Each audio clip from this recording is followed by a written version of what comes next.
तो आज हम आ गए अपने नए लेक्चर के साथ में, और ये लेक्चर जो है रहेगा एसएल की एक्सरसाइज करेंगे जो कि कैप्स्टर पे बेस्ड रहेगा, सीरीज पैरेलल कॉम्बिनेशन पे। ठीक है, तो इस जो एक्सरसाइज को हम दो पार्ट्स में डिवाइड करेंगे क्योंकि, या तीन पार्ट्स में डिवाइड करेंगे क्योंकि 43 टू यहाँ पे न्यूमेरिकल्स हैं टिल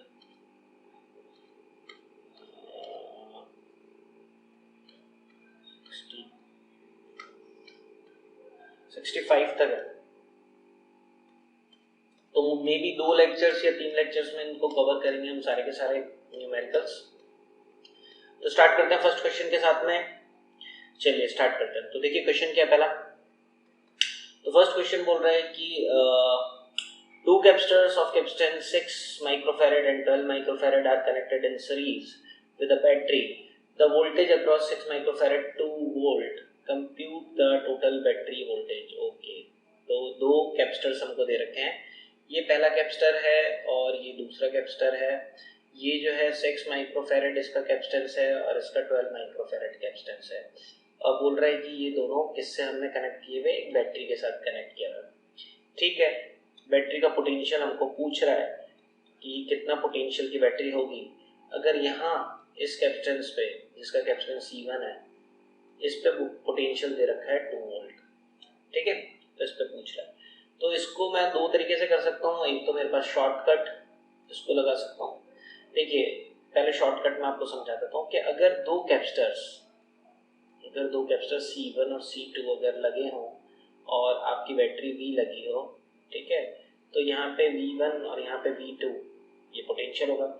ये तो आप सबको पता ही होगा कि ये जो V1 प्लस V2 जो है, इन दोनों पोटेंशियल का सम इस बैटरी के पोटेंशियल के बराबर होता है। ये आपको पता होना चाहिए। ठीक है, ये तो पता ही है। जब V1 का एक डायरेक्टली फॉर्मूला भी है। ठीक है, अब वो फॉर्मूला क्या है? तो formula C2 upon C1 plus C2 into V, ये फॉर्मूला है। ठीक है, जिस पे पोटेंशियल निकाल रहे हो वो वाला कैपेसिटर का कैपेसिटेंस नहीं लेना है, दूसरे वाले को लेना है, C2 को लेना है अपॉन C1 प्लस C2 दोनों का सम इंटू V। जैसे अगर मैं V2 का फॉर्मूला पूछूं आपसे, तो V2 का फॉर्मूला क्या हो जाएगा? C1 upon C1 plus C2 into V। तो ये फॉर्मूला हो जाएगा। तो एक तो आपको इस फॉर्मूले से भी आप इस क्वेश्चन को सॉल्व कर सकते हो। बाकी जो एक नॉर्मल तरीका तो है ही। नॉर्मल तरीका क्या है? अच्छा, ये रेजिस्टेंस के केस में आपको ध्यान रखना है, उल्टा होता है, तो वो भी बता देता हूँ। जब दो रेजिस्टेंस सीरीज में लगे होते हैं, ठीक है, अगर मान लो दो रेजिस्टेंस सीरीज में रखे हैं R1 और एक रेजिस्टेंस और लगा है R2, ठीक है, ये भी अगर बैटरी सीरीज में लगे हुए हैं, एक बैटरी है 20 वोल्ट की, और यहाँ मैं पोटेंशियल मान लेता हूँ V1 और यहाँ पोटेंशियल V2 मानता हूँ, तो याद रखें यहाँ पे भी V1 प्लस V2 का सम V के बराबर होता है। ये तो यहाँ पे भी सेम है। बट अगर मैं V1 का शॉर्टकट पूछूंगा तो V1 होगा, जिस पे पोटेंशियल निकाल रहा हूँ वही रेजिस्टेंस ऊपर लेना है। डिनोमिनेटर में आपका R1 प्लस R2 आ जाएगा इंटू V। ठीक है, ये, और V2 आ जाएगा आपका R2 upon R1 plus R2 into V। तो रेजिस्टेंस के केस में तो क्या होता है, जहां पे निकालना है उसी को लेना है न्यूमरेटर में, बट कैपेसिटेंस के केस में जहां नहीं निकालना है उसको लेना है न्यूमरेटर में। ठीक है, तो स्टार्ट करते हैं क्वेश्चन को। तो ये वाला क्वेश्चन है, आपको ये भी पूछ रहा है। तो मैं एक काम करता हूँ, मैं इसका जो V1 है इसका फॉर्मूला लेता हूँ। V1 का फॉर्मूला क्या आएगा? C2 upon C1 plus C2 into V। ठीक है, ये हो जाएगा। ठीक है, तो निकाल लेते हैं। V1 की वैल्यू दे रखी है 2 वोल्ट। C2 कितना दे रखा है? C2 दे रखा है आपको 12 माइक्रो यानी 10⁻⁻⁶, और इन दोनों को ऐड करेंगे तो कितना हो जाएगा? 18 × 10⁻⁶। ये तो कट गया, इंटू V जो मेरे को निकालना है। ठीक है, तो मैं 6 की टेबल से कट कर देता हूँ। 6 2 जा, 6 3 जा, और 2 से 2 भी कट जाएगा यानी 1, यानी 3 को इधर भेज देता हूँ, तो V = 3 वोल्ट। तो ये आंसर होगा। बहुत ही सिंपल क्वेश्चन था, इसको इस तरीके से कर सकते हैं। एक दूसरा तरीका भी मैं बता देता हूँ। ठीक है, दूसरा तरीका क्या होता है कि हमेशा याद रखना आपको, जब भी सीरीज में कैपेसिटर्स लगे होते हैं तो जितना चार्ज इधर होता है Q, उतना ही चार्ज इधर इस कैपेसिटर में भी स्टोर होगा। सेम चार्ज स्टोर होता है सीरीज में। और याद रखें -Q। और याद रखें कि बैटरी में से भी कितना चार्ज निकला है, Q। यहाँ से एक्चुअली हुआ क्या है कि ये बैटरी ने क्या किया है, ये प्लेट से जुड़ा हुआ बैटरी और इस प्लेट से जुड़ा हुआ है, यहाँ से नेगेटिव चार्ज निकाल के पॉजिटिव चार्ज निकाल के यहाँ भेज दिए। जैसे जैसे यहाँ से पॉजिटिव चार्ज निकल रहे थे तो यहाँ इकट्ठा हो रहे थे, और जहाँ से पॉजिटिव निकल गया वहाँ नेगेटिव आ गया। वैसे आपको ध्यान रखना है कभी पॉजिटिव चार्ज नहीं निकलता है, सिर्फ और सिर्फ इलेक्ट्रॉन ही निकलते हैं। तो एक्चुअल में बोलूँ तो इस प्लेट में से इलेक्ट्रॉन निकलते गए और इधर डालता गया बैटरी, यहाँ आता गया पॉजिटिव चार्ज क्योंकि इलेक्ट्रॉन कम होते गए, और यहाँ इलेक्ट्रॉन आने लग गए तो यहाँ आने लगा पॉजिटिव चार्ज। कब तक ये करता है, जब तक यहाँ पे पोटेंशियल डिफरेंस इस प्लेट और इस प्लेट के बीच में कितना पोटेंशियल डिफरेंस नहीं आ जाए, V। तो ये करता है। अच्छा, यहाँ कैसे आया ये चार्जेस, ये इंडक्शन के थ्रू आया। अब इस पर मैं इतना डिस्कशन नहीं करूँगा, बस आपको ध्यान रखना है इधर इधर दोनों में सेम चार्ज होगा। अच्छा, यहाँ Q का फॉर्मूला क्या होगा, यहाँ Q का फॉर्मूला होगा C1 इंटू V1, और यहाँ वाले Q का भी फॉर्मूला क्या होगा, यहाँ वाले Q का फॉर्मूला होगा C2 इंटू V2। क्योंकि दोनों चार्ज सेम है तो मैं लिख सकता हूँ C1 V1 equals to C2 V2। C1 कितना है, C1 है आपका 6 इंटू 10 की पावर माइनस 6, V1 है आपका 2, और इधर कितना है C2 कितना है 12 इंटू 10 की पावर माइनस 6, और V2 आपको निकालना है। ठीक है, 10 की पावर माइनस 6 से 10 की पावर माइनस 6 कट गया, 2 से ये 6 आ गया, 6 से ये 6 भी कट गया, यानी V2 की वैल्यू क्या आ गई 1 वोल्ट। बट मुझे ये पोटेंशियल नहीं पूछ रहा है कि यहाँ कितना पोटेंशियल है, मुझे पूछ रहा है कि ये V कितना होगा, बैटरी कितने वोल्ट की होगी। तो अभी बताया था मैंने V क्या होता है, V1 प्लस V2। V1 हमारे पास 2 वोल्ट था, V2 अभी अभी 1 वोल्ट आया तो 3 वोल्ट। चाहो तो आप ऐसे भी निकाल सकते हो। तो आपके पास दोनों तरीके, आप दोनों मेथड से इस क्वेश्चन को सॉल्व कर सकते हैं। ठीक है, चलिए चलते हैं नेक्स्ट क्वेश्चन पे। तो नेक्स्ट क्वेश्चन क्या है, two capacitors of capacitance 3 microfarad and 6 microfarad are charged to potential this and this respectively. These charged capacitors are connected in series. Find the potential of the two capacitors now. ठीक है, 3 and 6 और 2 and 5। Okay, तो जो next question है उसमें क्या है, दो आइसोलेटेड कैपेसिटर्स हैं। आइसोलेटेड मतलब बिना बैटरी के, पहले ये बैटरी से कनेक्टेड थे। ठीक है, ये वाला किस बैटरी से कनेक्टेड था, ये था 2 वोल्ट की बैटरी से कनेक्ट, और इसका कैपेसिटेंस कितना था 3 माइक्रो फैरेड, और इसको चार्ज कर दिया हमने बैटरी लगा के। जब बैटरी लगा होगा तो चार्ज आ गया होगा, यहाँ पे कुछ Q1 चार्ज आ गया होगा, और यहाँ चार्ज माइनस Q1 आ गया होगा। Q1 की वैल्यू क्या होगी, C1 इंटू V1, और C1 है आपका 3 इंटू 10 की पावर माइनस 6, और V1 है आपका 2, यानी हो गया 6 इंटू 10 की पावर माइनस 6 कूलम। इतना चार्ज ये हो गया था। ऐसे एक दूसरा कैपेसिटर भी था आइसोलेटेड। आइसोलेटेड मतलब बिना बैटरी का, पहले बैटरी लगी थी फिर हटा दी बैटरी। ठीक है, वो कितना कैपेसिटेंस था उसका कैपेसिटेंस था 6 माइक्रोफैरेड।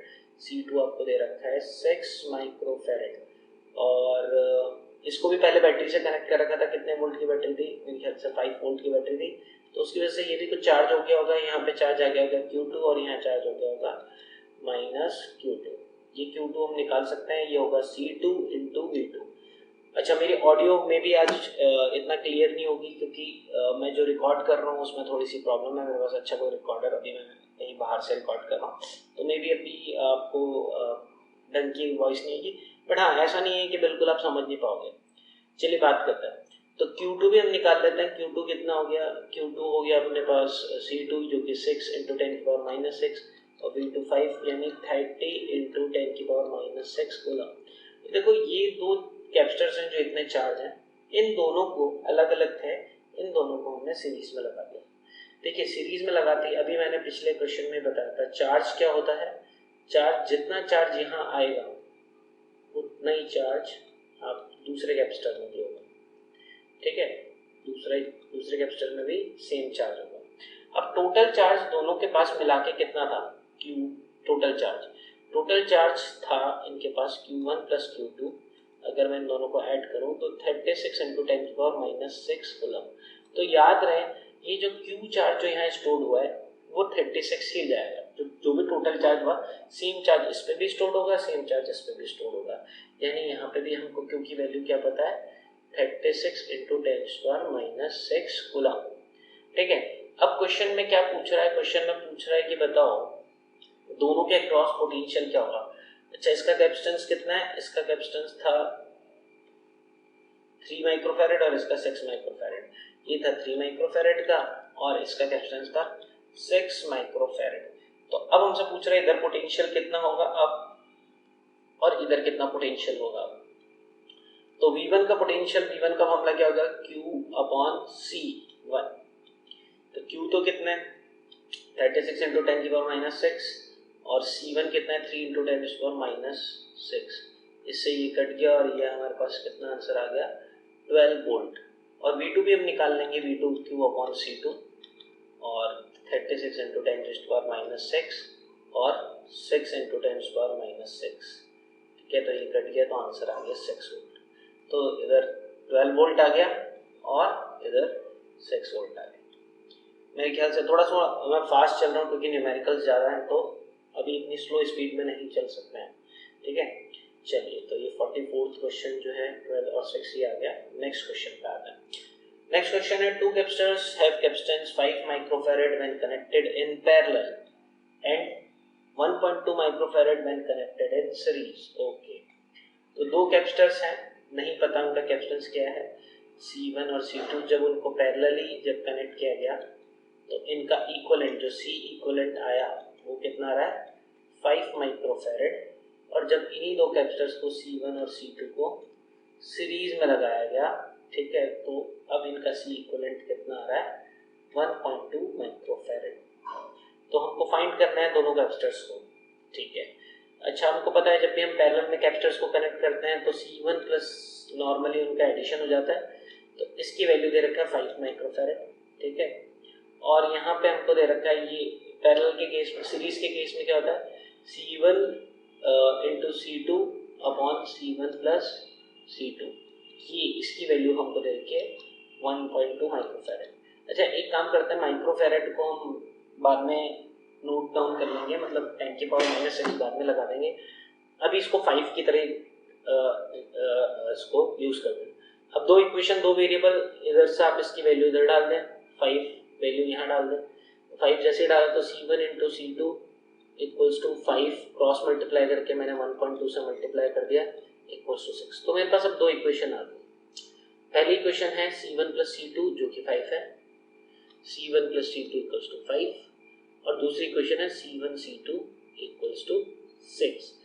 2 equation 2 variable. वैसे तो आप सोच के बता सकते हो, 2 नंबर जिनका सम 5 है और जिनका मल्टीप्लिकेशन 6 है, तो ऑब्वियसली C1 3 होना चाहिए और C2 2 होना चाहिए, या इंटरचेंज कर लो, C1 2 होना चाहिए, C2 3 होना चाहिए। बट इसको सॉल्व कैसे करेंगे, तो 2 तरीके हैं इसको। एक तो क्वाड्रेटिक इक्वेशन बन सकती है, जैसे यहाँ से आप C1 या C2 में से किसी एक की वैल्यू लिख सकते हो। जैसे C1 की वैल्यू क्या है 6/C2, तो आप C1 की वैल्यू को यहाँ पे रिप्लेस कर दो, तो 6/C2 + C2 = 5। ठीक है, और क्रॉस मल्टीप्लाई एलसीएम ले लें आप यहाँ पे, 6/C2² / C2 = 5। तो आपके पास एक इक्वेशन बन गई। क्या आपके पास इक्वेशन बन गई C2² - 5C2 + 6 = 0। ये क्वाड्रेटिक इक्वेशन है, इसको सॉल्व करेंगे इनके फैक्टर्स बना के, तो C2 की वैल्यू 3 × 2 आ जाएगी, यानी C2 की वैल्यू जब 3 होगी तो C1 1 आ जाएगा, 2 आ जाएगा, और अगर C2 को आप 2 मानते हो तो C1 3 आ जाएगा। एक तरीका तो ये हो गया क्वाड्रेटिक। दूसरा तरीका क्या होता है कि जब भी आपके पास एडिशन की इक्वेशन हो और मल्टीप्लिकेशन हो, या फिर सब्ट्रैक्शन की इक्वेशन हो एंड मल्टीप्लिकेशन की इक्वेशन हो, इस केस में भी ये चलेगा और इस केस में भी जो मैं बता रहा हूँ चलेगा। तो उस केस में क्या करते हैं, जब एडिशन की इक्वेशन हो और मल्टीप्लिकेशन हो, एडिशन की इक्वेशन से सब्ट्रैक्शन की इक्वेशन निकाल लेते हैं। कैसे निकालेंगे, तो देखो, एक चीज आपको पता होनी चाहिए, a - b² होता है a + b² -4ab। इस फॉर्मूले का यूज करेंगे हम यहाँ पे। और अगर कई बार सब्ट्रैक्शन की इक्वेशन दे रखी होती है और एडिशन की निकालनी होती है, तब ये इक्वेशन यूज करते हैं। ठीक है, तब +4ab लगाते हैं। तो ये तो अभी हमको जरूरत नहीं पड़ेगी। ठीक है, ये नहीं पड़ेगी, इसको यूज कर लेते हैं, या इवन ये एक ही बात है, कोई ज्यादा फर्क नहीं है। ठीक है, इसको मैंने इधर भेज दिया। तो अभी इसमें क्या करेंगे हम, यहाँ पे a माइनस बी मेरे को निकालना है, यानी C1 माइनस C2 मुझे निकालना है। C1 प्लस C2 मुझे दे रखा था 5, तो 5 का स्क्वायर माइनस 4, और C1 C2 यहाँ पे कितना आ जाएगा, C1 C2 मुझे दे रखा था 6, तो ये हो गया C1 माइनस C2 का स्क्वायर कितना आ गया आपके पास 25 माइनस 24, तो C1 माइनस C2 का स्क्वायर आ गया आपके पास 1, यानी C1 माइनस C2 की वैल्यू कितनी आ गई प्लस माइनस 1। तो एक बार C1 प्लस C2 तो मुझे पता है कितना था 5, और C1 माइनस C2 एक बार मैंने 1 ले लिया। जब दो इक्वेशन दो वेरिएबल इसको सॉल्व करूंगा ऐड करूंगा तो 2C1 इक्वल्स टू 6 हो गया और C1 की वैल्यू 3 आ गई, और अगर C1 3 आ गया दोनों का सम 5 है तो C2 कितना आ जाएगा 2 आ जाएगा। तो एक तरीका तो ये है। दूसरा तरीका मतलब यहीं पे इसकी जगह -1 डाल देंगे, तब 2C1 जो आ जाएगा आपका 4 आ जाएगा, C1 उस टाइम पे आपका 2 आ जाएगा और C2 फिर आपका 3 आ जाएगा। तो कोई सा भी तरीका आप यूज कर सकते हो और आने वाले क्वेश्चंस में के लिए भी आपके लिए फायदेमंद रहेगा। ठीक है, तो नेक्स्ट क्वेश्चन पे जाते हैं। नेक्स्ट क्वेश्चन 2 and 3 आ गया आपके पास। नेक्स्ट क्वेश्चन है 3 capacitors of equal capacitance when connected in series have net capacitance C1 and when connected in parallel have net capacitance C2। ठीक है, find the ratio of C1 and upon C2। देखो, अगर आपके पास equivalent capacitors हैं, मतलब एक जैसे capacitors हैं जिनका कैपेसिटेंस C है और आप उनको लगाते जाते हो, ऐसे कितने कैपेसिटर्स हैं आपके पास, n कैपेसिटर्स हैं, n है, तो याद रखना C इक्विवेलेंट इस केस में कितना होता है C/n, n टाइम्स कम हो जाता है।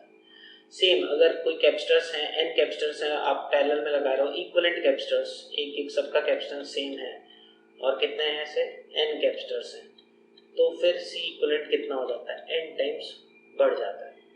ये पैरेलल के केस में n टाइम्स बढ़ता है, सीरीज के केस में n टाइम्स कम होता है।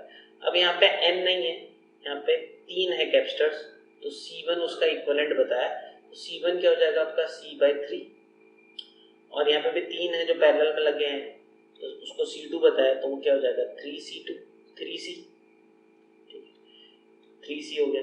अब हमको बोला C1 अपॉन C2 निकालो, C1 है C/3, C2 है 3C, C से C कट गया, 3 नीचे आ जाएगा, तो C1 अपॉन C2 कितना आ गया 1/9। तो ये हो गए यहाँ पे सॉल्व। तो हमने यहाँ पे कुछ क्वेश्चंस को सॉल्व कर लिया है, यहाँ पे ये क्वेश्चन 1/9 आ जाएगा। चलिए आते नेक्स्ट क्वेश्चन पे। नेक्स्ट क्वेश्चन क्या है हमारा, यहाँ पे एक फिगर दे रखी है हमको जिसमें 3 कैपेसिटर्स लगे हैं, तीनों एक दूसरे से पैरेलल हैं। एक तो मैं सीरीज पैरेलल को थोड़ा सा आप लोगों को क्लियर कर देता हूँ कि सीरीज और पैरेलल में डिफरेंस क्या होता है। जैसे ये 3 कैपेसिटर्स हैं, ये A से B के बीच में सीरीज में लगे हैं। ऐसा क्यों है, जब भी सीरीज में लगा हो तो आपको एक चीज ध्यान रखना है, जब भी कैपेसिटर सीरीज में लगा है कैसे पता चलता है कि कैपेसिटर सीरीज में, तो अगर आपको A से B पॉइंट पे जाना है, आपको इस कैपेसिटर को भी कूद के जाना पड़ेगा, इधर से भी इस पे से भी कूद के जाना पड़ेगा, इस पे से भी कूद के जाना पड़ेगा। जब तीनों को पार करके जाना मस्ट है, कंफर्म है, एक पॉइंट से दूसरे पॉइंट के बीच में, तो आप बोल सकते हो A और B के बीच में ये कैसे लगे हैं, सीरीज में। जैसे एक सीरीज का ये एग्जाम्पल दिखाता हूँ जो देखने में शायद आपको पैरेलल लग सकता है, बट ये पैरेलल नहीं है, सीरीज है। जैसे A से B मुझे जाना है, तो अब यहाँ से A से B अगर मैं जाऊँगा तो मुझे इसको भी क्रॉस करना पड़ेगा, इसको भी क्रॉस करना पड़ेगा और इसको भी क्रॉस करना पड़ेगा, तो ये सीरीज कॉम्बिनेशन। पैरेलल कॉम्बिनेशन का मतलब क्या होता है, पैरेलल को समझते हैं। जब भी हम पैरेलल में हमने कुछ कैपेसिटर्स लगा रखे हैं, 2, 3, 4, 5 जितने भी कैपेसिटर्स हैं, ठीक है, 2 पॉइंट्स के बीच में, मान लीजिए ये A पॉइंट है और ये B पॉइंट है, तो पैरेलल के केस में आप ये समझो कि पैरेलल का मतलब ये होता है कि आप किसी एक में से भी पार कर जाओ, एक को भी कूद के चल जाओ, तो आप दूसरे पॉइंट पर पहुंच जाओगे। ये तीनों कैपेसिटर्स A और B के बीच में पैरेलल क्यों है, अगर मुझे A से B में जाना है तो मैं चाहूँ तो इसको पार करके ऐसे पहुंच जाऊँ, सिर्फ एक को ही पार करना पड़ा, या फिर दूसरा तरीका ये है कि सिर्फ मैं ऐसे गया, इसको पार करते B तक पहुंच गया, और एक तीसरा तरीका है जिसमें मैं ये तीसरा वाला जो कैपेसिटर है इसको पार करते हुए पहुंच गया। तो ये जो तरीका है ये क्या हो गया हमारा, ये हो गया पैरेलल। जैसे पैरेलल का एक एग्जांपल दिखाता हूँ जो कि दिखने में हल्का सा सीरीज जैसा लगता है, ठीक है, बट वो पैरेलल होता है, ठीक है। ये कॉम्बिनेशन है। अब अगर मैंने आपसे पूछा कि ए और बी के बीच में ये 3 कैपेसिटर्स लगे हैं, सीरीज में लगे हैं पैरेलल में, तो आपको लगा कि एक के साथ एक लगे हैं तो ये सीरीज में, नहीं ये पैरेलल है, ये पैरेलल कॉम्बिनेशन है। ये पैरेलल क्यों है? देखो मैं चाहूँ तो सिर्फ इस कैपेसिटर्स में से C1 वाले कैपेसिटर में से पार करके B तक पहुंच सकता हूँ, इसको पार किया और मैं पहुंच गया, या फिर मैं चाहूँ तो सिर्फ इस C2 वाले को पार करके पहुंच सकता हूँ। कैसे? यूं किया, थोड़ा लंबा रास्ता पड़ेगा, बट सिर्फ और सिर्फ C2, कोई और कैपेसिटर नहीं आया पूरे रास्ते में। और एक तीसरा है ये C3 को पार करने का तरीका। C3 को कैसे पार किया हमने? C3 को पार किया, यूं गया, यूं गया, यूं गया, सिर्फ C3 को पार किया। तो ये एक्चुअली मैं इसको मैं ऐसे बना सकता हूँ, मैं इसको, ये एक्चुअली में यही है। ठीक है, तो आपको समझना है कि कभी ये नहीं सोचना है कि सीरीज मतलब कि बस ऐसे लगा हुआ है सीरीज हो जाएगा और ऐसे लगा है तो पैरेलल हो जाएगा। तो सीरीज पैरेलल आपको थोड़ा सा क्लियर होना चाहिए। ठीक है, चल अब यहाँ पे दिख रहा है कि भाई जैसे ये 2 पॉइंट्स हैं, यहाँ पे बैटरी लगी है, ये पॉइंट और ये पॉइंट है, तो या तो मैं इसमें से पहुंच जाऊँ एक तरीका, या फिर मैं इसमें से पहुंच जाऊँ, तो तीनों पैरेलल है। पैरेलल में एक इंपॉर्टेंट चीज आपको हमेशा याद रखना है, सीरीज में भी, कि भाई अगर सीरीज में कैपेसिटर्स लगे हैं, जो मैं पहले भी बता चुका हूँ आपको फर्स्ट क्वेश्चन में भी, कि भाई अगर यहाँ पे V वोल्ट है तो यहाँ पे V1 पोटेंशियल, यहाँ पे V2 पोटेंशियल, यहाँ पे V3 पोटेंशियल। ठीक है, एक चीज आपको ध्यान रखना है, V की value V1 plus V2 plus V3 के बराबर होगी। दूसरा, चार्ज हमेशा बराबर रहता है इनमें, यहाँ चार्ज Q और यहाँ चार्ज माइनस Q, तो यहाँ पे भी charge plus Q same charge, और यहाँ माइनस Q, और यहाँ पे भी चार्ज प्लस Q, और यहाँ चार्ज माइनस Q। और यही इस बैटरी से भी पास हो रहा होगा सेम चार्ज, जितना चार्ज यहाँ से जा रहा है वही चार्ज कहाँ से पास हो रहा होगा? बैटरी से भी। तो ये बात मेरी हमेशा याद रखना, ये वाली कंडीशन और सेम चार्ज जो बैटरी में से पास हो रहा है वही चार्ज तीनों में इक्वल इक्वल स्टोर है। चलिए ये बात करते हैं हम पैरेलल कैपेसिटर्स की। तो जब हम कैपेसिटर्स को पैरेलल लगाते हैं, ठीक है, ये 3 कैपेसिटर्स हैं, इनको पैरेलल लगाया, तो किसी बैटरी के साथ, जो भी मान लो इस बैटरी के साथ मैंने पैरेलल लगा दी, ये बैटरी है वाइट वाली, ठीक है। इससे क्या होगा, बैटरी क्या करेगी, यहाँ पे कुछ चार्ज स्टोर करेगी, मान लो Q1 और यहाँ पे माइनस Q1, ठीक है, यहाँ पे Q2, यहाँ पे माइनस Q2, और यहाँ पे Q3 और यहाँ पे माइनस Q3। तो यहाँ से चार्ज Q1 निकला और बैटरी ने उसको यहाँ भेज दिया, यहाँ से चार्ज Q2 निकाल के बैटरी ने उसको यहाँ भेज दिया, यहाँ से चार्ज Q3 निकाल के बैटरी ने उसको यहाँ भेज दिया। तो बैटरी से टोटल चार्ज कितना गया है, Q1 plus Q2 plus Q3। तो याद रखना, इस केस में याद रखना कि जो बैटरी से अगर चार्ज मैं बोलता हूँ Q चार्ज आ रहा है बैटरी में से, तो जो Q चार्ज बैटरी में से पास हो रहा है वो कितना होगा, इन तीनों चार्जेस का सम। ठीक है, और पोटेंशियल का ध्यान रखना है, यहाँ पे पोटेंशियल सेम रहता है, जितना पोटेंशियल यहाँ उतना ही पोटेंशियल यहाँ उतने पोटेंशियल है, तीनों किसके बराबर, जितने वोल्ट की आपने बैटरी लगाई होगी। ठीक है, तो मेरी बात है वो थोड़ा सा ढंग से रिवाइज, वापस से पीछे वीडियो को अगर कुछ चीज समझ में नहीं हो पीछे करना, सुनना है इसको ढंग से कि जो मैंने चीजें बोली है। थोड़ा आज फास्ट चल रहा हूँ क्योंकि क्वेश्चंस बहुत ज्यादा और जल्दी जल्दी कंप्लीट करना है। ठीक है, तो यहाँ पे ये दे रखा है, यहाँ पे कैपेसिटर्स, और ये हर का कैपेसिटेंस दे रखा है 12 माइक्रोफैरड। ये अनचार्ज है क्योंकि सर्किट अभी क्लोज्ड है, ओपन है, मतलब यहाँ पे स्विच को अपने जैसे क्लोज करोगे, जैसे ही स्विच को क्लोज किया तो क्या होगा, जैसे बैटरी से कनेक्ट होगी ये भी चार्ज हो जाएगा, ये भी चार्ज हो जाएगा, यहाँ पे Q1, यहाँ पे Q2, यहाँ पे Q3। ठीक है, वो माइनस Q1 भी लगा देंगे, माइनस Q2। अब क्योंकि तीनों कैपेसिटर सेम कैपेसिटेंस के हैं, तीनों कैपेसिटर्स कैसे हैं, सेम कैपेसिटेंस के, तो आपको पता होना चाहिए Q1, Q2 और Q3 की वैल्यूज, मतलब मैग्नीट्यूड बराबर होगा। चलो लेट कर लेते हैं Q, तो क्या होगा, Q1 की वैल्यू या Q2 की वैल्यू या Q3 की वैल्यू, तीनों की वैल्यूज ये होगी C इंटू V। C इन तीनों का कैपेसिटेंस कितना है, 25 माइक्रोफैरड, और V कितना पोटेंशियल है, V हमको दिख रहा है ये 4200 का आपका ये। तो इतना चार्ज स्टोर्ड है इसके पास भी, इसके पास भी, इसके पास भी। अभी मैंने बताया था, तो बताओ कि what charge will flow through the meter M। ये मीटर M लगा हुआ है इधर, तो यहाँ से तो मैंने आपको बताया था जो Q चार्ज निकलेगा वो किसके बराबर होगा, Q1 plus Q2 plus Q3 है। ठीक है, अगर मैं Q डैश चार्ज बोल देता हूँ, और क्योंकि Q1 Q2 Q3 को मैंने बराबर बताया है, Q के बराबर है, तो यहाँ से जो चार्ज निकल रहा होगा Q डैश बैटरी में से, ठीक है, वो कितना चार्ज निकला होगा, वो निकला होगा 3Q, 3 टाइम्स ऑफ Q, और Q आप अभी निकाल चुके हो, ठीक है। ये तो अभी जो आपका फाइनल आंसर आएगा Q डैश वो कितना होगा, तो Q डैश की वैल्यू होगी, मैं इधर लिख लेता हूँ, Q डैश की वैल्यू होगी 3 टाइम्स ऑफ Q, और Q कितना आया था आपका 25 इंटू 10⁻⁻6 इंटू 4200। जब आप इसको सॉल्व कर लेना, 2 जीरो से 2 ये कट जाएंगे माइनस हो, और सॉल्व कर लेना इसको, आपका आंसर आ जाएगा, ठीक है। नहीं तो मैं करूँ तो ये 3 हो गया, ये 25 हो गया, ये 1 2 3 4 ये आ गया, ये इसको मैं 100 इंटू 100 लिख लेता हूँ, 100 इंटू 100, और एक 42 भी आ गया। अब जो 100 है उससे मैंने 25 कट कर दिया, 4 आ गया, 4 से ये कट कर दिया तो 4 से 2 से कट कर दिया तो ये 2 आ गया, ये 21 आ गया, इसको मल्टीप्लाई कर दें, ये ऊपर आ गया कितना आपका 63/2 इंटू 10⁻², ये टोटल सॉल्व किया था 20 कितना आ गया, सॉरी 31.5 इंटू 10⁻² पूरा, ठीक है। तो ये आंसर आ जाएगा।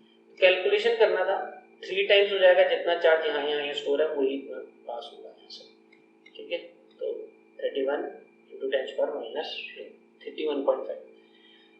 आते हैं नेक्स्ट क्वेश्चन में। देखिए अब ये जो सर्किट है इसको समझना है। अब देखो ये बैटरी का पॉइंट है, ये हो गया ए पॉइंट, और ये बैटरी से कनेक्टेड है बी पॉइंट। अब आप मेरे को बताओ, क्या C1 कैपेसिटर और C2 कैपेसिटर्स क्या पैरेलल में लगे हैं बैटरी के? और हाँ, ये पैरेलल पे लगे हैं, क्योंकि अगर आप बैटरी से निकल रहे हो तो देखो, अगर आप बैटरी के इस पॉइंट से जाओ तो या तो आप सिर्फ और सिर्फ इस कैपेसिटर को क्रॉस करते हुए बैटरी के दूसरे टर्मिनल में पहुंच सकते हो, एक रास्ता ये है, या दूसरा रास्ता कि मैं जाऊं और ये वाला करते हुए इस पर डालूं। तो यानी आपको दिख रहा है कि ये भी बैटरी से जुड़ा हुआ है और ये भी बैटरी से जुड़ा हुआ है, दोनों एंड्स बैटरी से जुड़ा है, यानी ये कैसा कॉम्बिनेशन है, पैरेलल कॉम्बिनेशन है, ठीक है। तो यानी मैं बोल सकता हूँ कि यहाँ से ये कैपेसिटर लगा है 5 माइक्रोफैरेड, और उसको पैरेलल में लगा देता हूँ 6 माइक्रोफैरेड, और ये बैटरी लगी हुई है कितने माइक्रोफैरेड की, 10 वोल्ट की, सॉरी फैरेड नहीं, 10 वोल्ट की। तो क्वेश्चन पूछ रहा है कि भाई बैटरी से कितना चार्ज किया। अभी मैंने बताया था यहाँ पे कुछ चार्ज स्टोर होगा Q1, और यहाँ चार्ज -Q1, और यहाँ चार्ज स्टोर होगा Q2, और यहाँ पे चार्ज हो गया -Q2। और अभी बताया था मैंने Q किसके बराबर होता है, Q1 प्लस Q2 की। Q1 आप निकाल सकते हो, बहुत ही सिंपल है, Q1 की वैल्यू क्या होगी, C1 इंटू V1। अच्छा, पोटेंशियल मैंने बताया था अगर 10 वोल्ट है तो यहाँ पे भी 10 वोल्ट और यहाँ पे भी 10 वोल्ट, तो कितना हो जाएगा यहाँ चार्ज, तो C1 एट 5 इंटू 10 इंटू 10⁻⁻6, तो ये हो गया आपका 50 इंटू 10⁻⁻6 कूलम। सेम यहाँ पे भी निकाल सकते हैं, तो यहाँ कितना हो जाएगा Q2, तो कैपेसिटेंस है 6, बैटरी है ये, तो कितना आ गया 60 इंटू 10⁻⁻6। Q1 Q2 दोनों को ऐड कर लें तो 50 प्लस 60 हो गया 110 इंटू 10⁻⁻6 कूलम, ये आंसर, ठीक है। तो ये आपको थोड़ा सा ध्यान देना है कि कौन सा सीरीज में कौन सा पैरेलल है, यही इसको समझना थोड़ा सा इम्पोर्टेंट है, ठीक है। चलिए चलते हैं हम आगे नेक्स्ट क्वेश्चन पे, ठीक है। अच्छा, वीडियो बहुत टाइम बाद कोई वीडियो आया है, मैं कोशिश करूंगा कि रेगुलर में वीडियोस डालता रहूं, तो देखते हैं, कोशिश करते हैं। नेक्स्ट ये है find the charges on 3 capacitor. तीनों कैपेसिटर्स पे चार्जेस पूछ रहे हैं, 3 कैपेसिटर्स लगे हैं, ये बैटरी लगी। अब देखो आप यहाँ पे इन दो पॉइंट्स के बीच में देखो, अगर मैं इस पॉइंट को ए बोलता हूँ, इस पॉइंट को बी बोलता हूँ, तो ए से बी जाने का रास्ता सिर्फ इस कैपेसिटर से भी जा सकता हूँ और इससे भी जा सकता हूँ। यानी ये तो क्लियर हो गया, ए और बी के बीच में ये दोनों कैपेसिटर्स कैसे हैं, पैरेलल लगे हैं, ठीक है। जैसे मैंने ए बना दिया इधर और बी बना दिया इधर, तो मैं ऐसा बना सकता हूँ, एक ये बना दिया मैंने 5 माइक्रोफैरेड, कौन सा वाला, ये C3 बना दिया, ठीक है। मैं थोड़ा पेन चेंज कर देता हूँ, एक मैंने बना दिया 5 माइक्रोफैरेड वाला C3, और एक मैंने बना दिया C2। किसी को भी ऊपर नीचे किसी को भी लगा दिया C2 हो गया 5 माइक्रोफैरेड। ए और बी से जुड़ा हुआ है, ए पॉइंट से जुड़ा हुआ है एक और कैपेसिटर जो कि C1 और उसके साथ जुड़ी हुई है एक बैटरी का टर्मिनल, और जो बैटरी का नेगेटिव टर्मिनल है वो बी पॉइंट से जुड़ा हुआ है, जो बैटरी का नेगेटिव टर्मिनल है वो बी से जुड़ा हुआ है, जो मैंने नेगेटिव टर्मिनल को बी से और पॉजिटिव टर्मिनल को मैंने C1 की एक प्लेट से जोड़ दिया था और C1 की एक प्लेट ए से जुड़ी थी। सब मैंने डायग्राम बना के रख दिया। तो ये दिख रहा है आपको कि ये दो पैरेलल में है फिर एक सीरीज में है, ठीक है। तो सर्किट ये हो गया जिनमें से ये दोनों 5-5 हैं और ये 10 है, ठीक है। और बैटरी 6 वोल्ट की है। तो मैं इसको ग्रीन स्क्रीन में बना देता हूँ। तो अभी हमारा सर्किट कुछ इस तरीके से है कि ये एक लगा हुआ है 10 माइक्रोफैरेड का कैपेसिटर जिसका नाम C1 है। इसके अलावा दो हैं, एक C2 है जो कि 5 माइक्रोफैरेड का है और एक C3 है जो कि 5 माइक्रोफैरेड का है। ये दोनों लगे हुए हैं, इस पॉइंट का नाम जो भी था वो देखेंगे और ये बैटरी से जुड़े हुए हैं। ऐसा कुछ सर्किट बन गया, ठीक है। आपको निकालना है इसमें चार्ज कितना होगा, इसमें चार्ज कितना होगा, ठीक है। मान लो यहाँ से चार्ज Q गया तो यहाँ पर भी चार्ज कितना होगा, Q ही होगा। याद रखो जो यहाँ से बैटरी से निकलता है वो चार्ज इधर होगा। बट आप ये नहीं बोल सकते यहाँ चार्ज क्यों होगा। यहाँ पे चार्ज मैंने मान दिया Q1 और यहाँ चार्ज मान दिया मैंने Q2, ठीक है। ये मान लिया मैंने Q1 और Q2, बट ध्यान रखना Q1 प्लस Q2 तो क्यों होगा, मतलब हो क्या रहा है कि अगर मान लो एक एग्जांपल, अगर यहाँ से 10 कूलम चार्ज निकल रहा है तो ये भी 10 स्टोर होगा और इन दोनों को मिला के भी 10 स्टोर होगा। अब हो सकता है इसके पास 4 हो जाए, इसके पास 6 हो जाए, बट क्योंकि दोनों कैपेसिटर बराबर बराबर है तो 5-5 इनके पास स्टोर होगा। समझ में आया क्वेश्चन? वैल्यूज ऐसे एज्यूम किया, अगर यहाँ से कितना चार्ज निकल रहा है, 10 कूलम चार्ज निकल रहा है, तो यहाँ पे भी 10 कूलम चार्ज स्टोर होगा और यहाँ पे भी। बट यहाँ एक कैपेसिटर नहीं है, दो हैं पैरेलल में लगे, तो दोनों का मिला के 10 कूलम जाएगा, तो 5 इधर और 5 इधर। ये तो मैंने आपको ऐसे ही बता दिया। अब इस क्वेश्चन को सॉल्व कैसे करें, तो दो तरीके हैं। आप एक काम करो, या तो ये Q निकाल लो, ठीक है, कि टोटल Q कितना जा रहा है इस बैटरी में से। जैसे आप टोटल Q निकाल लोगे तो याद रखना इसको आप Q ही देना और इनको Q/2 देना, क्योंकि ये आधा है। या तो ये तरीका तो मैं मतलब अब आपको दिख रहा है क्योंकि ये सर्किट इस तरीके का है, और नहीं तो फिर कैपेसिटर इधर पोटेंशियल निकालो, इधर पोटेंशियल निकालो, ऐसा करके हम निकाल सकते हैं। चलो मैं पोटेंशियल वाला तरीका अपनाता हूँ। पहले तो मैं क्या करता हूँ, इक्विवेलेंट कैपेसिटेंस इनका निकालता हूँ जिससे मुझे Q पता चल जाएगा। ये तीनों का मिला के एक सिंगल कैपेसिटर बन जाएगा। ये तीनों को अगर मैं जोड़ूं तो एक सिंगल कैपेसिटर की तरह ये बिहेव करेगा।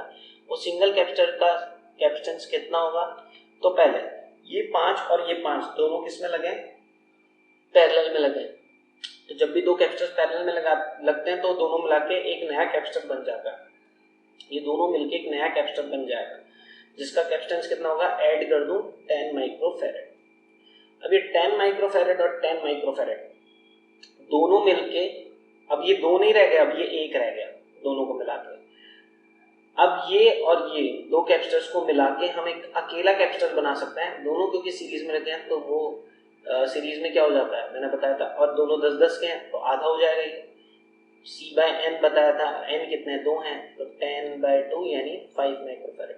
यानी आप ये मान लो कि ये 5 माइक्रोफैरेड का एक कैपेसिटर लगा हुआ है 6 वोल्ट की बैटरी के साथ। ये तीनों को मिला के, ये तीनों मिला के 5 माइक्रोफैरेड कैपेसिटर की बात कर रहे हैं। इससे मुझे पता चल जाएगा यहाँ चार्ज कितना जा रहा है। यहाँ से चार्ज कितना जा रहा है तो Q निकाल लेता हूँ। Q equals to CV। तो C कितना है, V तो 6, C कितना है 5 और V कितना है 6, और क्योंकि C में यहाँ पे 10 माइक्रोफैरेड था तो आंसर आ जाए 30 × 10⁻⁶। तो मुझे पता चल गया यहाँ से 30 × 10⁻⁶ कूलम चार्ज जा रहा है। कंफर्म है, अगर यहाँ से 30 × 10⁻⁶ जा रहा है। अब मैं इस डायग्राम पे पहुंच जाता हूँ धीरे-धीरे, जो वापस से तोड़ देता हूँ, पुराने डायग्राम में ही इसको कन्वर्ट कर दूँ। अगर यहाँ से 30 जा रहा है तो यहाँ से भी, यहाँ पे भी चार्ज कितना स्टोर होगा 30। तो याद रखें कितना आ गया C1 में चार्ज 30 × 10⁻⁶। तो ये तो आ गया आपका ये वाला चार्ज, C1 वाला चार्ज। मान लो इसका नाम Q1 था, इसका Q2 था और इसका Q3 था, ऐसे रख लेगा। तो ये जो Q2 और Q3 की वैल्यू का एडिशन, Q2 और Q3 का एडिशन Q1 के ही बराबर आएगा और Q1 की वैल्यू Q के बराबर ही आएगी। ठीक है, अच्छा बाकी सॉल्व करके दिखाता हूँ मैं। ये आ गया, इससे आप यहाँ पे पोटेंशियल निकाल सकते हो। यहाँ पे कैपेसिटेंस आ गया, पोटेंशियल क्यों निकाल रहा हूँ बताता हूँ। यहाँ पे चार्ज कितना स्टोर्ड है, यहाँ पे चार्ज स्टोर्ड है 30 × 10⁻⁶ और यहाँ पे कैपेसिटेंस कितना है 10 माइक्रोफैरेड यानी 10 × 10⁻⁶। ठीक है, ये चार्ज है, ये कैपेसिटेंस है। मैं V निकाल देता हूँ। V का फॉर्मूला होता है Q/C, यानी यहाँ पे पोटेंशियल कितना होगा वो निकाल देता हूँ V1।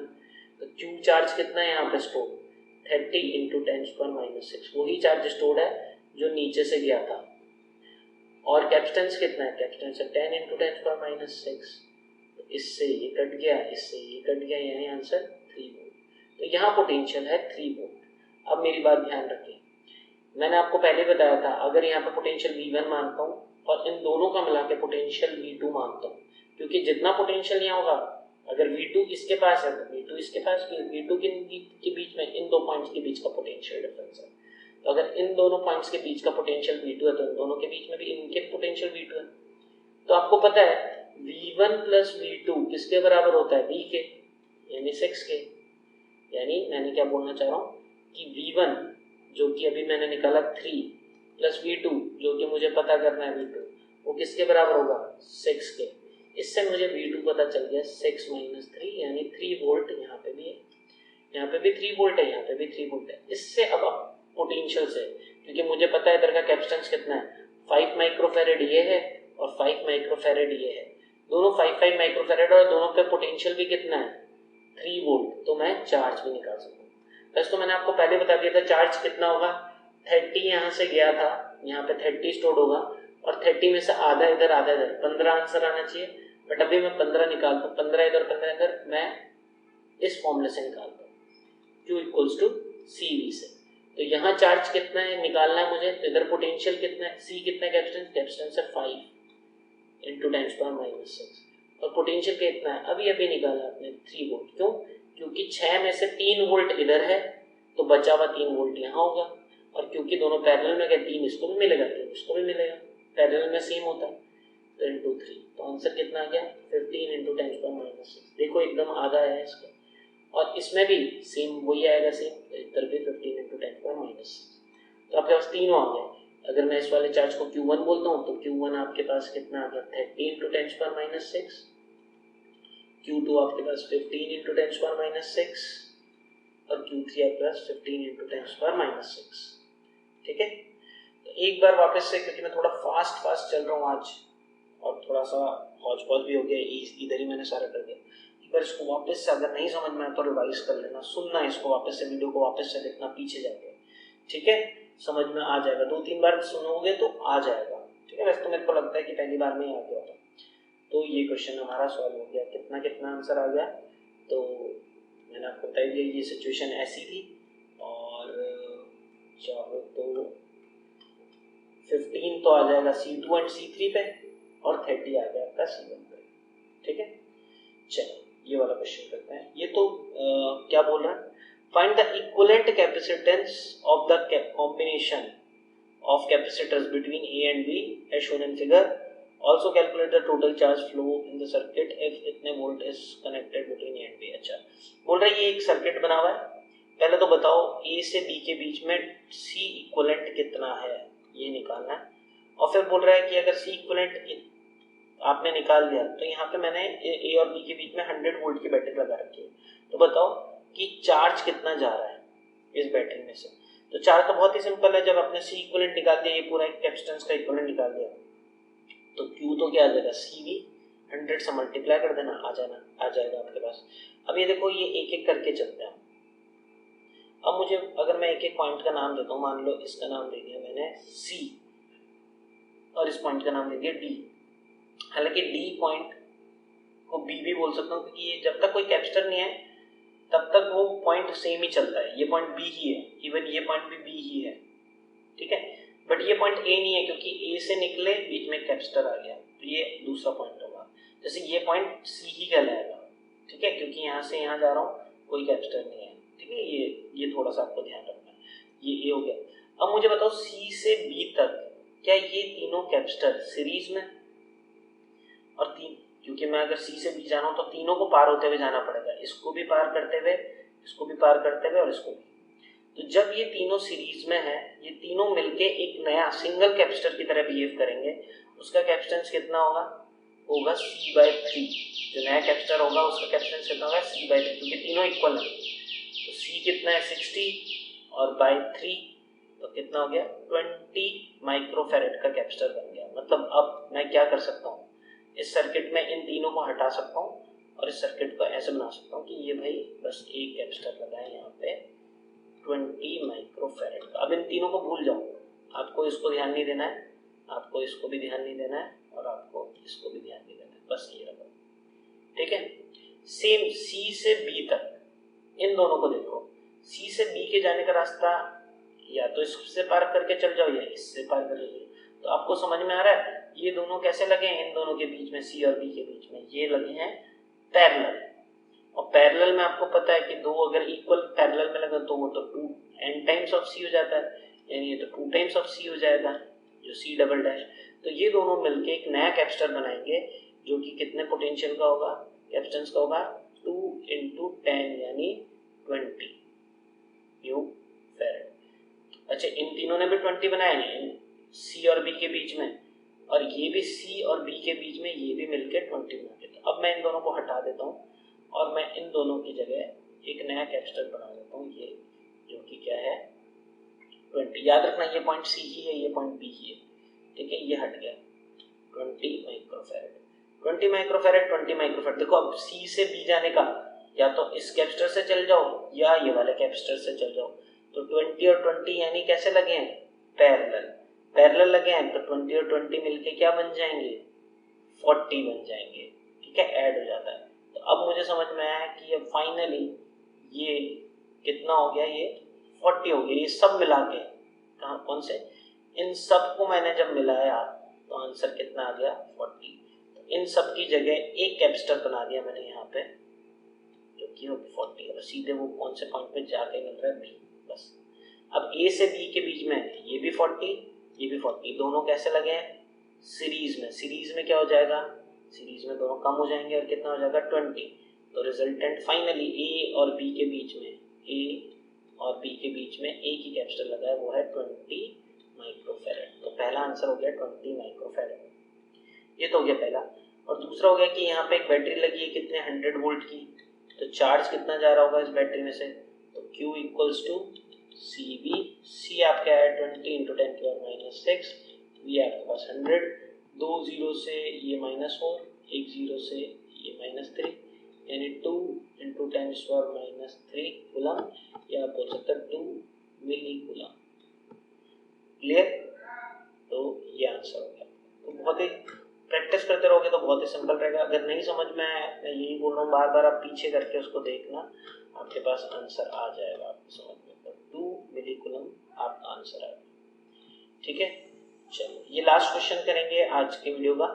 ठीक है, तो देखिए C1 C2 के कैपेसिटेंस दे रखे हैं, ये सारे C1 है। दो ही टाइप के कैपेसिटेंस हैं, या तो C1, ये C1 C1 C1 C1, 4 तो C1 है और 2 C2।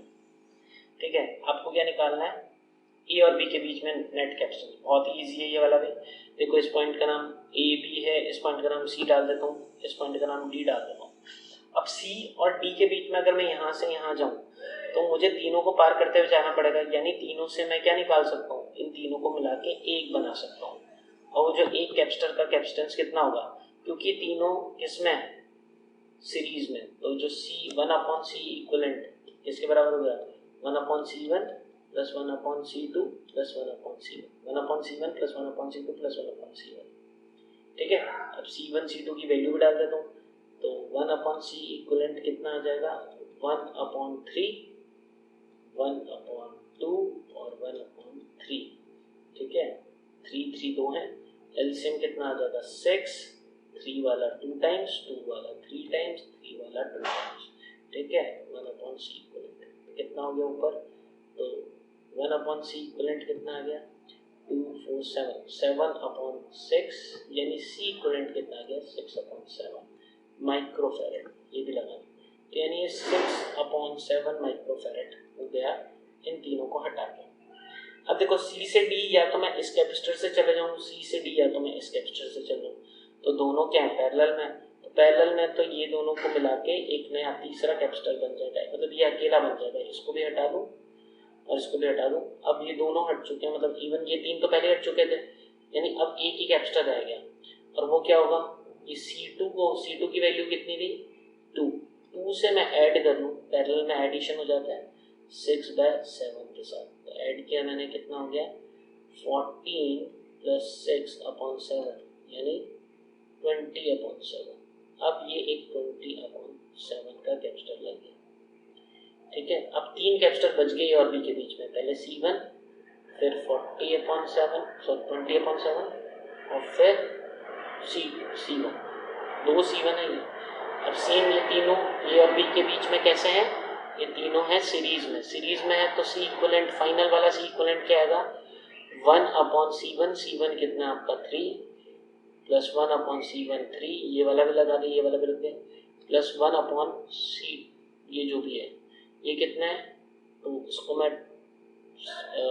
7 ऊपर आ जाएगा 20/7, यहाँ पे लिखूँ 20/7, 7 ऊपर आ जाएगा।